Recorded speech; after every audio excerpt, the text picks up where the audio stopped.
Hello my beautiful friend, good morning. তো আজকে শনিবার, আর আজকে হচ্ছে 16 তারিখ। এখন রাতে 7:30, 8টা বাজে আমার কনফারেন্স শুরু হবে। আমাকে এখন বের হতে হবে। তো ঠিক আছে, আমি কনফারেন্সে যাই। তারপর ওখানে যে যদি সম্ভব হয়, যদি ব্যস্ত না থাকে, আমি একটু শ্যুট করার চেষ্টা করব। আর যদি ব্যস্ত থাকে দেন আমি করতে পারবো না। তো কোনো সমস্যা নেই, বের হইতে আবার কথা হবে, দেখা হবেই। তো আমার কনফারেন্সটা হবে হচ্ছে টিল 1 o'clock, 8 o'clock থেকে 1 o'clock। তো আমাকে ঝটপট যেতে হবে। তো ঠিক আছে, যাই, বের হয়ে আবার কথা হবে। টিল দেন ভালো থাকবেন, আমার সাথেই থাকবেন। বাই। তো কনফারেন্স থেকে এসে চিকেনটা বেক করে নিলাম, আর এখন আমি করবো এটাকে বেক। আমি আমার ওভেনটাকে 350-তে দিয়ে প্রিহিট করতে দিয়েছি, এখনো প্রিহিট হয়নি। তো চিকেনটা এখন দিয়ে দিব। তারপর আমি ভেজে নিব হচ্ছে কিছু রুটি, আর তারপর আমি এটা খাবো হচ্ছে রুটি দিয়ে। আমার কাছে কিছু ফ্রোজেন পরোটাও আছে, ওটা জিজ্ঞেস করতে হবে যদি আমার ছেলে খেতে চায়। তো দিয়ে দিচ্ছি। আর আপনাদেরকে এই ট্রিকটা আমি আগেও একটা ব্লগে বলেছি যে একটু যদি এরকম উঁচু করে দেন তাহলে এয়ার সার্কুলেশনটা হয়। তাতে যা হয় সেটা হচ্ছে বোথ সাইডে থেকে খুবই জলদি জলদি কুক হয়ে যাবে। আর নিচে যেই পানিটা জমে থাকে সেটা জমে থাকবে না, সেটা ড্রাই হয়ে যাবে খুবই জলদি জলদি। কারণ নিচে যদি পানি জমে থাকে, ওভেনে আমরা যারা বেক করি, পানি জমে থাকলে সেই পানিটা শুকানো খুবই একটা যন্ত্রণার ব্যাপার। তো এটাকে আমি 350-তে দিয়ে এটাকে আমি 35 মিনিট, হাফ অ্যান আওয়ার এটাকে কুক করবো। তো কুক করে তারপরে আমি ফিরে আসছি হচ্ছে পরোটা আর রুটি নিয়ে। তো এভাবে আমি সুন্দর করে সাজিয়ে দিই। তো একটু ফাঁকা ফাঁকা করে দিব যাতে কিছু রুম পায় চিকেনগুলা। তো ঠিক আছে, এখন এটাকে আমি দিয়ে দিব ওভেনে, but I have to wait till the oven get heat up. ঠিক আছে, আবার দেখা হচ্ছে। ওভেনে দিয়ে দিয়েছি, ওটা হচ্ছে। আর ওটা হতে হতে আমি যেটা করছি, আমি আমার সব মাছগুলা যেগুলো ফ্রিজে ছিল বের করে ভিজিয়ে দিয়েছি। আজকে রান্না করব হচ্ছে পাবদা মাছ, করব চিংড়ি ভর্তা, আর করলা দিয়ে চিংড়ি মাছ। এটা আমি করলাটাও বের করে নিয়েছি। এটা হচ্ছে শোল মাছ। একদিন দেখিয়েছিলাম যে শোল মাছ রান্না করেছি, আজকে যে সেই শোল মাছটা দিয়েই শোল মাছটা দিয়ে রান্না করবো হচ্ছে লাউ। তো শোল মাছটাকে আমি ছোট করে কেটে নিব, কারণ শোল মাছটার ভিতরে মশলা ঢোকে না। তো ছোট করে কেটে নেব যাতে ভিতরে মশলা যায়। আর রান্না করবো হচ্ছে গরুর মাংস বিট দিয়ে। তো পেঁয়াজ বের করে রেখেছি। আর আমার কাছে আছে বাঁধাকপি, আমার কাছে হচ্ছে আছে টমেটো দিয়ে ডাল রান্না করব। তো যাই রান্না করি সবকিছু আপনাদের সাথে শেয়ার করবো। দেখতেই পাচ্ছেন আমাকে অনেক কাজ করতে হবে। মেনলি হচ্ছে মাছগুলোকে কাটতে হবে। মাছ কাটা হচ্ছে সবচেয়ে বড় কাজ। আর রান্নাটাও তো কঠিন না, রান্নার আগের প্রিপারেশনটা হচ্ছে সবচেয়ে বেশি কঠিন, কাটা বাটা। তো আমি এখানে আদাও ছিলে নিয়েছি, ওইটাকে আমার এখন বাকি হবে। তো ঠিক আছে, কাজ শুরু করছি। আর অবশ্যই আপনি আমার সাথে থাকবেন, আমাকে থেকে হেল্প করবেন। তো ঠিক আছে, চলেন।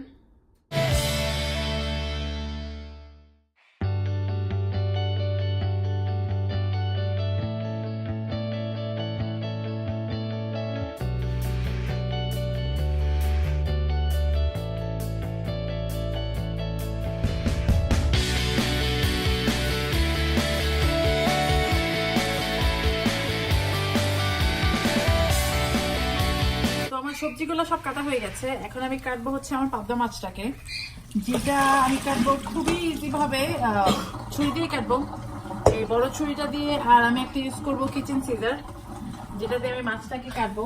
তো আমি আপনাদেরকে দেখিয়ে দিচ্ছি, খুবই ইজি। তো পাবদা মাছের এই কাটাটা কিন্তু খুবই শক্ত হয়। তো এটা আমি কাটবো প্রথমে। পাবদা মাছ আমি রান্না করব হচ্ছে একটু দো পেঁয়াজের মতো করে, একটু পেঁয়াজ আর টমেটো দিয়ে। আমি অনেককে দেখেছি পাবদা মাছটাকে ভেজে নেয়, কিন্তু আমি ভাজবো না। আর এখন যেটা করব, আমি এই যে মেন কাটা, এটাকে কাটতে হবে। আর অনেককে আমি দেখি মাছ কাটে কিন্তু মাছের ঠোঁটটা ফেলে না। That's look really disgusting. তো মাছটা যখনই কাটবেন, মাছের এই ঠোঁটটা এইভাবে ফেলে দিবেন, ওটা এত কঠিন কাজ না। তো আমি এই ফুলকোটা ধরে এখন টানলে ভিতর থেকে সব বের হয়ে আসবে, এই যে। আর তারপর আমি পেটের এখান দিয়ে একটু কেটে নিব যাতে ধোয়ার সময় সব বের হয়ে যায়। তো দেখতেই পেলেন কত ইজি। এই হচ্ছে আমার পাবদা মাছ কাটা। তো ঠিক আছে, বাকি মাছগুলো একে একে কেটে নেই, তারপর আমি ফিরে আসছি।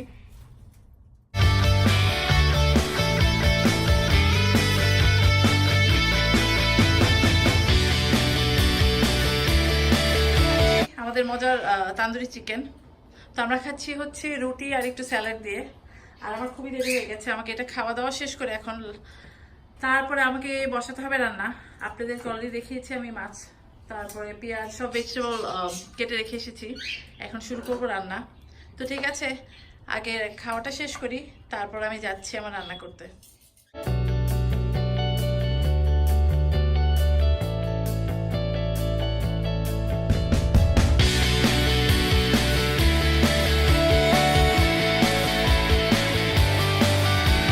আমি এখন করছি লাউ দিয়ে শোল মাছ দিয়ে।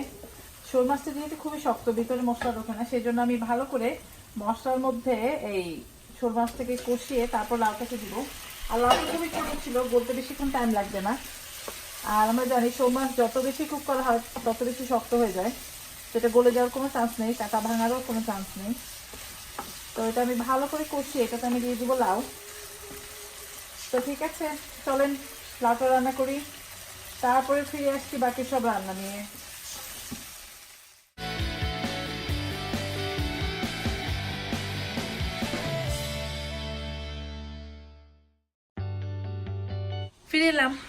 ফিরে এলাম হচ্ছে আমি আমার চিংড়ি মাছের ভর্তা নিয়ে। এটা অনেকটা হোটেলের স্টাইলে হবে। তো আমি আপনাদেরকে বলে দিচ্ছি আমি এটাতে কি কি ইউজ করছি। যেহেতু আমি বলেছি হোটেলের স্টাইলে হবে, বাট আমি আমার নিজের পার্সোনাল টাচ ইউজ করছি এই বিলাতি ধনে পাতাটা দিয়ে। তো এছাড়া আপনার যা যা লাগবে সেটা হচ্ছে শুকনো মরিচ। আমি 3টা শুকনো মরিচ দিচ্ছি জাস্ট বিকজ অনেক বেশি দিলে খুব ঝাল হয়ে যাবে, দেন খাওয়া যাবে না। ভর্তা খুবই, যদিও খুব ঝাল খেতে ভালো লাগে, বাট স্টিল এটা হচ্ছে আমার প্রেফারেন্স। আপনারা যদি বেশি খেতে চান আপনারা দিতে পারেন। আমি নিয়েছি ওখানে 4 কোয়া রসুন, আর এখানে আমি নিয়েছি 8টা বড় চিংড়ি, আর হচ্ছে কিছু পেঁয়াজ, আর অফকোর্স লবণ। তো প্রথমে আমি যেটা করব, একদম হালকা তেলে আমি আমার এই শুকনো মরিচগুলোকে একটু তেলে নিব। তো ঠিক আছে, আগে আমি শুকনো মরিচটাকে তেলে নিই। আমি খুবই অল্প তেল দিব, খুবই খুবই অল্প তেল তেলে দিয়ে দিলাম। দিয়ে এটাকে আমি এখন একটু কিছুক্ষণ ভাজবো, তেল কালারটা চেঞ্জ হওয়া পর্যন্ত। দেখতেই পাচ্ছেন আমার শুকনো মরিচের কালারটা চেঞ্জ হয়ে গেছে। এখন আমি এটাকে এক পাশে উঠিয়ে নিব। আর শুকনো মরিচের ভাজার গন্ধটা কিন্তু খুবই সুন্দর বের হয়েছে। তারপর আমি এখানে দিয়ে দিব হচ্ছে রসুন। রসুনটাকে আমি মাঝখানে একটু ফালি করে দিব যাতে সিদ্ধ হতে সহজ হয়। তারপরে ওটাতে আমি দিব হচ্ছে পেঁয়াজ। পেঁয়াজটাকে একদম ব্রাউন করব না, হালকা লাইক ক্যারামেলাইজ করব, একটু পোড়া পোড়া, বাট পুড়ে যাবে না পুরোপুরি। তো আগে আমি গার্লিকটাকে হালকা একটু ভেজে নিই। ভাজার মেন উদ্দেশ্য হচ্ছে যাতে এটার মধ্যে কাঁচা গন্ধটা না থাকে। তো এটাকে একটু ভেজে তারপর আমি বাকি ইনগ্রিডিয়েন্টসগুলো একে একে অ্যাড করব। আর আমি কিন্তু আমার ভর্তাটাকে বানাবো হচ্ছে ব্লেন্ডারে। তো ব্লেন্ডারে করলেও এক্স্যাক্টলি পাটার মতোই হবে। আমরা ভাবি যে শিলপাটায় করলে ওই টেস্টটা ডিফারেন্ট। বলবো না যে ডিফারেন্ট হয়, কারণ ইনগ্রিডিয়েন্টস সবই একই ইনগ্রিডিয়েন্টস, নাথিং আমরা কিছু এক্সট্রা অ্যাড করি না যে আজকে পাটায় করবো তো extra ingredients add, nothing like that. এটা অ্যাকচুয়ালি একটা এটা মনের একটা ভুল হয়ে গেছে। ভুল বলবো না, মনের একটা কি বলবো ধারণা যে পাটায় করলে ভর্তা বেশি মজা হবে, ব্লেন্ডারে করলে হবে না। কিন্তু এটা আমরা কখনোই ভাবি না। ইনগ্রিডিয়েন্টস তো সব সেম ইনগ্রিডিয়েন্টস, পাটায় করা আর ব্লেন্ডারে করা it doesn't make any sense. তো যাই হোক, তো আমি এটাকে ভাজি, ভেজে তারপর আবার ফিরে আসছি। পাচ্ছেন আমার রসুনগুলো কি সুন্দর একটা গোল্ডেন একটা কালার চলে এসছে উপরে। এখন আমি এটাতে দিয়ে দিব আমার পেঁয়াজটা। তো পেঁয়াজটা আমি নিয়েছি 1 টেবিল চামচের মতো। তো পেঁয়াজটা আমি ভালো করে এখন এটাকে আমি ক্যারামেলাইজ করব, একদম একটা গ্লসি একটা ভাব চলে আসবে, দেন ওটা হয়ে যাবে। তো এটা আমি ভালো করে নেড়ে এটাকে আমি কুক করে নিয়ে আসি আগে। যদি পেঁয়াজটা কাঁচা থাকে তাহলে কিন্তু ভর্তাতে খুবই একটা কাঁচা গন্ধ থাকবে আর ভর্তাটা রানি হয়ে যাবে, জাস্ট বিকজ পেঁয়াজে কিন্তু অনেক পানি থাকে। তো এটা ভাজি, তারপরে ভেজে আমি দিব হচ্ছে আমার সেই ঐতিহ্যবাহী ধনিয়া পাতা। তো এই ধনিয়া পাতাটা যতবারই আমি দেখি আমার ততবারই সেই সস পাতার কথা মনে উঠে যায়। আমি জানি না, যেটা আমি আমার পার্সোনালি মনে করি, আমি কিন্তু নারায়ণগঞ্জের, আমি এটা ফ্রম দ্য বিগিনিং আমি সবাইকে বলেছি আমি নারায়ণগঞ্জের। আমরা যেই যে এলাকাতে থাকি সবারই আলাদা আলাদা স্ল্যাং থাকে। তো আমার নারায়ণগঞ্জের অরিজিনাল ভাষা আছে, আমরা কিন্তু পিওর শুদ্ধতে কথা বলি না, আমাদের ভাষাটা মিক্স করা। কারণ নারায়ণগঞ্জে আমরা বাংলাদেশের নানা ডিস্ট্রিক্টের লোক আসে নারায়ণগঞ্জে, আর অনেক ডিস্ট্রিক্টের মানুষ থাকে, তো তাদের ভাষা ডিফারেন্ট, ডিস্ট্রিক্টের ভাষা ডিফারেন্ট। তো সেই জন্য আমাদের নারায়ণগঞ্জের পিওর ভাষা যারা বলি ওটা কিন্তু পিওর শুদ্ধ না। তো আমি একদিন ইন ফিউচার একদিনে আমি আমার নারায়ণগঞ্জের ভাষা আমি একটা ব্লগ করব, তখন বুঝতে পারবেন। তো যাই হোক, আমি যেটা বলতে গেছি যে আমি আমার যেই শেকড় আমি তো সেটা ভুলে যাব, আমার যেই আঞ্চলিক ভাষা সেটা আমি কখনোই ভুলবো না, সেটাকে আমি কখনোই তুচ্ছ তাচ্ছিল্য করবো না। আমি যেই ভাষা শিখে বড় হয়েছি, অফকোর্স আমার ভাষা বাংলা, আর আমি যে ডিস্ট্রিক্টে থাকি ওই ডিস্ট্রিক্টের আঞ্চলিক ভাষাও ডিফারেন্ট। তো তার মানে এই না আমি এমন শুদ্ধ বলবো যে আমার শুদ্ধটাকে বিকৃত করে ফেলবো।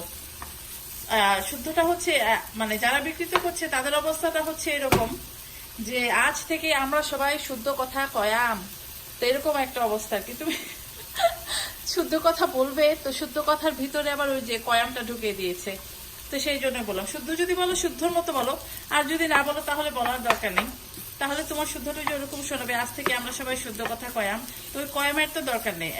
যদি চাও তুমি তোমার প্রিয় তোমার আঞ্চলিক ভাষায় ব্লগ করো, কারণ আমি অনেক আপুদেরকে দেখি তারা সিলেট তারপরে চিটাগাংয়ের আপু, তারা তাদের ভাষাতেই ব্লগ করছে। ওই আপুদের উপর খুবই রেসপেক্ট চলে আসে যে তারা তাদের নিজের ভাষাতেই, নিজে যে ভাষাটা শিখে বড় হয়েছে ওই ভাষাটা দিয়েই তারা তাদের ব্লগগুলো করছে, তখন ওই আপুদের প্রতি অটোমেটিকলি খুব একটা রেসপেক্ট চলে আসে। আর যারা দেখি যে তাদের রিয়েল যে রুটটাকে হাইড করতে যে ভাষাটাকে বিকৃত করে ফেলে, তখন খুবই খারাপ লাগে। তো যাই হোক, হয়তো আমি খুব বেশি লেকচার দিয়ে দিলাম, মনে কিছু করবে না, কারণ খারাপ লাগে ওইসব দেখলে। তো যাই হোক, আমার পেঁয়াজটা অলমোস্ট হয়ে গেছে। আর পেঁয়াজটাতে আমি এখন যেটা দিব সেটা হচ্ছে আমি দিব হচ্ছে আমার চিংড়ি মাছটা দিয়ে আমি চিংড়ি মাছটাকে কুক করব।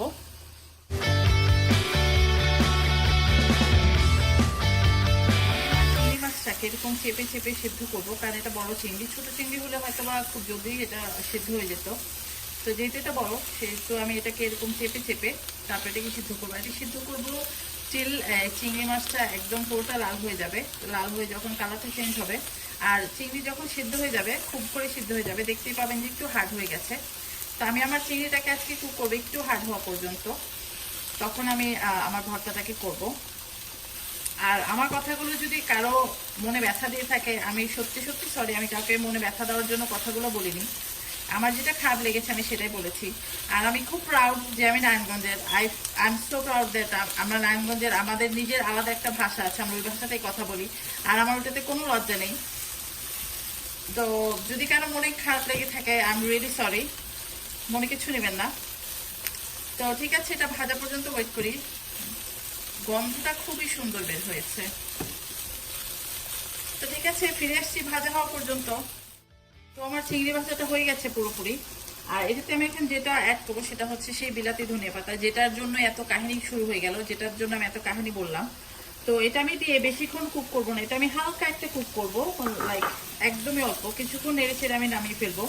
বেশিক্ষণ কুক করলে এটার মেন যে গন্ধটা সেটা চলে যাবে।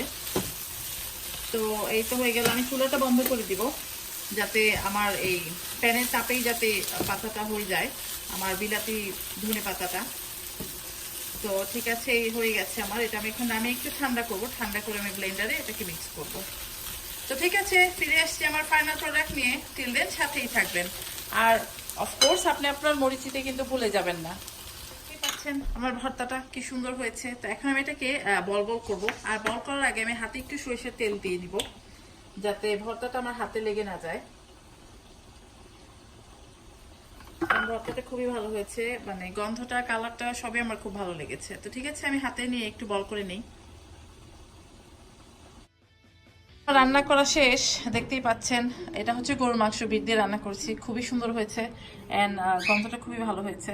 এটা হচ্ছে চিংড়ি দিয়ে করলা ভাজি, আর শোল মাছ দিয়ে লাউ দিয়ে, আর এটা হচ্ছে ডালটা আমি খুব ঘন করে রান্না করেছি।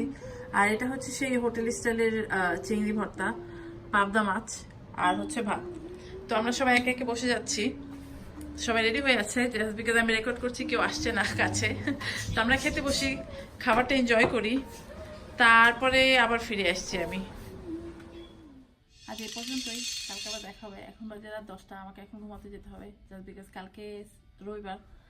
তারপর আমাকে করতে হবে সকাল 5টায় 5:30, just because by 6:30 I have to be on with one of my friend.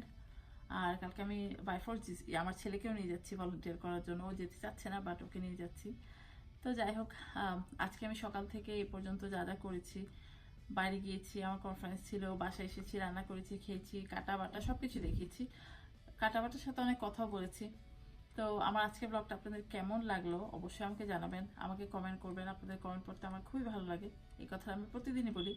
আমার এতই ভালো লাগে যে আমি প্রতিদিন এই একই কথা মেনশন করি। তো যাই হোক, আর যদি আমার ব্লগগুলো ভিডিওগুলো আপনাদের ভালো লেগে থাকে আমার চ্যানেলটা সাবস্ক্রাইব করবেন, যাতে আমি যখন প্রতিদিনই আমার ভিডিও আপলোড করি আপনি আমার ভিডিওগুলো দেখতে পারেন। আর যদি সম্ভব হয় ফ্রেন্ডস অ্যান্ড ফ্যামিলির সাথে আমার ভিডিওটা শেয়ার করবেন।